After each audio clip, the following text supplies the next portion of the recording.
दोस्तों, हरियाणा में चुनाव से पहले, चुनाव वाले दिन और जब रिजल्ट आ रहा था उस तारीख तक लगातार अनिल विज खुद के सीएम पद को लेकर दावेदारी कर रहे थे। हर कोई हैरान रह गया था कि अचानक ऐसा क्या हुआ कि अमित शाह पहुंचते हैं हरियाणा और विधायक दल की बैठक में पहले एक विधायक नायब सिंह सैनी के नाम का प्रस्ताव रखते हैं और फिर उस पर अनुमोदन कोई और नहीं अनिल विज करते हैं। वही अनिल विज जो खुद को हरियाणा का अगला सीएम मानकर चल रहे थे। ये सब चीजें हो रही थी और आपका अपना चैनल टाइम्स एक्सप्रेस बता रहा था कि जो लोग ये सोच रहे हैं कि शांति के साथ सब कुछ निपट गया है, वो ये समझ लें कि अनिल विज का सपना हरियाणा का मुख्यमंत्री बनने का अब का नहीं है। पिछले 10 साल से वो सपना सजो कर बैठे हैं। 2014, 2019 और इसी साल जब नायब सिंह सैनी को मुख्यमंत्री बना दिया था मनोहर लाल खट्टर को हटाकर, ऐसे में इस बार वो हल्के में मानने वाले नहीं है।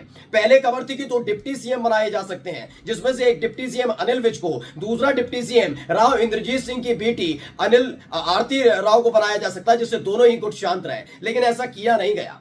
अब लड़ाई मुख्यमंत्री पद को लेकर नहीं है, अब उससे आगे की लड़ाई शुरू कर दी अनिल विज ने कि कौन है सुपर सीएम, किसकी बात सुनी जाएगी, किसकी बातों का वजन रहेगा, किसको तवज्जो दी जाएगी, कौन चलाएगा हरियाणा। इसको लेकर अनिल विज ने बड़ा धमाका किया है। नमस्कार, मैं हूं प्रज्वल गौतम और आप देख रहे हैं टाइम्स एक्सप्रेस। जी हां, अनिल विज शांत रहने वाले नहीं है, ये पहले ही बता रहा था, क्योंकि अनिल विज को पता है कि जितने बीजेपी के विधायक चुनकर आए हैं उसमें से आधे विधायक अभी भी अनिल विज के समर्थन में खड़े हैं। मैं तब भी कह रहा था और आज भी कह रहा हूं, तादाद देख लीजिए उठाकर जाकर, अगर नहीं है भरोसा जाकर देख लीजिएगा। अनिल विज छोटे मोटे नेता नहीं है। 20 विधायक अब भी खुले तौर पर, कट्टर तौर पर कह रहा हूं। ये कट्टर होते हैं ना कि एक तो होते हैं कि हाँ हम तो बिल्कुल इन्हीं के साथ रहेंगे, नहीं जाएंगे कहीं, वो वाले विधायक 20 विधायक हैं और बाकी के बचे 28 विधायकों में से 15 विधायक राव इंद्रजीत सिंह के साथ इसी स्थिति में, बचे 13 विधायक, उसमें से अनिल विज की दावेदारी और मजबूत कर देते हैं, क्योंकि वो अनिल विज के साथ पर्दे के पीछे रहकर बैठे हुए हैं, क्योंकि उनको मालूम है कि आने वाले वक्त में अगर मंत्री बनने का चांस मिलेगा तो इस बगावत की वजह से ना बन पाए। फिलहाल अब अनिल विज ने क्या किया है, पहले मैं एक खबर दिखाने जा रहा हूं। दैनिक भास्कर की खबर देखिए। अनिल विज ने बुलाई मीटिंग, सारे अधिकारी नहीं आए, नाराज होकर बोले officers please leave the room, पहली बार मंत्री बना हूं क्या। अब एक एक शब्द को पढ़िए, क्योंकि इससे पहले आपको याद होगा जब नायब सिंह सैनी के नाम का प्रस्ताव हुआ, अनुमोदन किया था, उस वक्त बाहर आए थे अनिल विज और उन्होंने एक बात कही थी कि अगर पार्टी मुझे चपरासी भी बना देगी, चौकीदार भी बना देगी, कुछ भी बना देगी, मैं बन जाऊंगा। अनिल विज है नाम मेरा। यह अपने आप में बता रहा था कि अनिल विज का गुस्सा शांत नहीं हुआ है। हाँ, आप थोड़े दिनों के लिए तब्दीली देख सकते हैं कि मान गए, पिछली बार मंत्री नहीं बने थे, नाराजगी में अपनी सुरक्षा, अपना मंत्री पद छोड़ दिया था, नायब सिंह सैनी की सरकार में मंत्री नहीं बने, बार बार कहा गया नहीं बने, लेकिन इस बार बन गए। भैया शांत हो गए? नहीं, वो शांत नहीं हुए, वो अपनी ताकत दिखाने के लिए बैठे हुए हैं। अनिल विज की नाराजगी बड़ी भारी पड़ने वाली है हरियाणा में बीजेपी को, क्योंकि पहली ही मीटिंग में अनिल विज ने अपने सारे इरादे, अपने सारे मंसूबों को खोल कर रख दिया कि नायब सिंह सैनी एक ऐसे नेता हैं जिनका वजूद, जिनकी पहचान हो सकता है दिल्ली में हो, लेकिन यहां हरियाणा में एक क्षेत्र भर में, जबकि पूरे हरियाणा में अनिल विज को नाम और चेहरे से लोग पहचानते हैं, जानते हैं। एक बेबाक नेता के तौर पर बीजेपी में उनकी पहचान है हरियाणा के अंदर।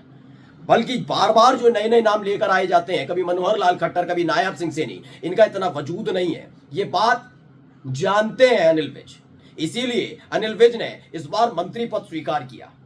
उन्हें पूरा भरोसा था कि मुख्यमंत्री नहीं बनाया, डिप्टी सीएम भी नहीं बनाएंगे, और देखो वही किया गया, डिप्टी सीएम नहीं बनाया गया। लेकिन अब लड़ाई शुरू हो गई है, सुपर सीएम कौन चलाएगा हरियाणा। आप चलाएंगे? चला के दिखाओ। नायब सिंह सैनी को सीधे सीधे चुनौती के तौर पर देखा जा रहा है। तो पहली ही मीटिंग में अपने मंसूबे क्लियर कर दिए हैं। खबर दिखाता हूं, दैनिक जागरण की खबर भी है, इसमें लिखा है लीव द रूम। कौन कौन आए हैं शक्लें देख लेने दें। जब अनिल विज ने शपथ लेने के बाद अधिकारियों की लगाई क्लास। दरअसल एक मीटिंग बुलाई गई थी। दरअसल वहां क्या चल रहा है, सत्ता का खींचतान चल रही है।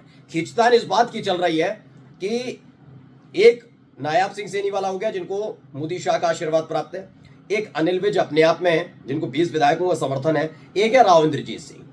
खैर अब प्रत्यक्ष तौर पर नहीं, लेकिन उनकी बेटी आरती राव के जरिए 15 विधायक अब भी उनके समर्थन में खड़े हैं। अब ये 3 गुट एक साथ है, अलग अलग मतलब खड़े हुए हैं। अब इन तीनों में क्या है ना, चूंकि अनिल विज और राव इंद्रजीत सिंह ने दोनों ने दावेदारी की थी मुख्यमंत्री पद की, और हरियाणा ने देखा, देखिए जनता तो देखती है, चुनाव के बाद जनता कुछ कर नहीं पाती, लेकिन जो कुछ कर सकते हैं वो कौन होते हैं। वो या तो आपकी पार्टी के विधायक होते हैं जो आपके समर्थन में खड़े हैं, आपके खिलाफ खड़े, वो होता है, या फिर अधिकारी होते हैं।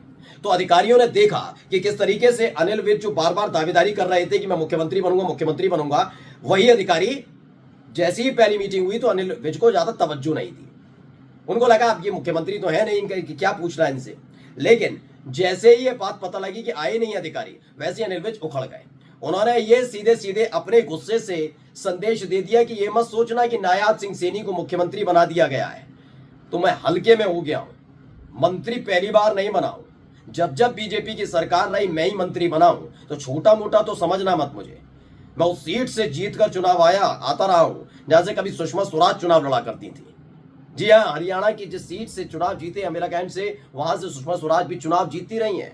अब वहीं की दावेदारी के साथ देखिए, जब पिछले बार के विद्रोह के बाद अनिल विज ये मंत्री बने हैं, उनका गुस्सा और उनके तेवर और बढ़ गए। यही वजह है कि इस मीटिंग का एक एक स्टार मैं आपको दिखाऊंगा तो समझ जाएंगे। रूम से बाहर जाने की बात कह दी थी। पंचकुला में मंत्री पद की शपथ लेने के बाद अंबाला छावनी के सर्किट हाउस में पहुंचे। यहां समर्थकों ने उनका जमकर स्वागत किया, लेकिन जिला प्रशासन के अधिकतर अधिकारी नहीं दिखे। इसमें यह बताया गया ज्यादातर अधिकारी नहीं आए थे, इससे नाराज है। इसे हिंदुस्तान ने भी खबर छापी और क्या लिखा, मंत्री बनते ही एक्शन में अनिल विज, पहले ही दिन गायब अधिकारियों को लगा दी लता। नए कैबिनेट मंत्रियों कृष्णलाल पंवार, ये सब के बारे में इन्होंने जिक्र किया है कि इनसे मतलब नहीं। अभी खबर जो है मेन वो हमारी ये है, हरियाणा में नायब सिंह सैनी के नेतृत्व वाली सरकार में मंत्री बनाए गए अनिल विज ने गुरुवार शाम यहाँ बुलाई गई बैठक में कुछ वरिष्ठ अधिकारियों की अनुपस्थिति पर नाराजगी व्यक्त की। गुरुवार को ही भारतीय जनता पार्टी सरकार ने शपथ ली। कार्यक्रम में प्रधानमंत्री नरेंद्र मोदी, नितिन गडकरी, एनडीए सरकार में मुख्यमंत्री सब शामिल हुए थे। अंबाला कैंट स्थित सर्किट हाउस में अधिकतर वरिष्ठ अधिकारियों के न पहुंचने पर विज नाराज दिखे। मंत्री सर्किट हाउस में अधिकारियों की पहली बैठक को संबोधित करने पहुंचे थे। अंबाला कैंट के विधायक अनिल विज शपथ ग्रहण समारोह के बाद पंचकुला से सर्किट हाउस पहुंचे थे और जब देखा कि वहां लोग आए ही नहीं, उसके बाद वो इतने नाराज हुए कि उन्होंने साफ साफ कह दिया कि जितने भी अधिकारी आए गेट आउट, निकल जाए, लीव द रूम, अभी इसी वक्त बाहर निकलिए, किसी की जरूरत नहीं है। अनिल विज के तेवर को बीजेपी भी अच्छे तरीके से जानती है। उन्हें पता है कि अगर अनिल विज के साथ मानकर चलिए अनिल विज को वो बनाने जा रहे थे डिप्टी सीएम, ये सच बात है, खबर है अंदर की कि अनिल विज को वो डिप्टी सीएम बनाने जा रहे थे, लेकिन उनको डर था कि अनिल विज के साथ अगर आरती राव को डिप्टी सीएम बनाना पड़ेगा राव इंद्रजीत सिंह को साधने के लिए, इसलिए राव इंद्रजीत सिंह को साधने के लिए जैसे ही आरती राव को वो डिप्टी सीएम बनाते, इस पर अनिल विज और नाराज हो जाते, क्योंकि अनिल विज एक वरिष्ठ नेता है और आरती राव पहली बार की विधायक है, इस पर और उखड़ जाते और बगावत जो अभी अंदर खानी चल रही है वो और उखड़ जाती। इसीलिए उन्होंने इस बार प्रस्ताव ही नहीं रखा, जैसे राजस्थान में है, जैसे उत्तर प्रदेश में है, जैसे छत्तीसगढ़ में है, अलग अलग जगह है कि डिप्टी सीएम बनाए जा रहे हैं, लेकिन इस बार नहीं किया गया। हरियाणा में ये प्रयोग नहीं किया गया कि भैया इसकी वजह से और बवाल और रायता फैल जाएगा, लेकिन फैलने वाला है रायता। फैलने वाला इसलिए है दोस्तों क्योंकि अनिल विज जो पिछले 3-4 बार से मुख्यमंत्री बनने की कोशिश कर रहे हैं, उस पर पानी फेरने का काम किया और अब लड़ाई है कौन है सुपर सीएम। नमस्कार।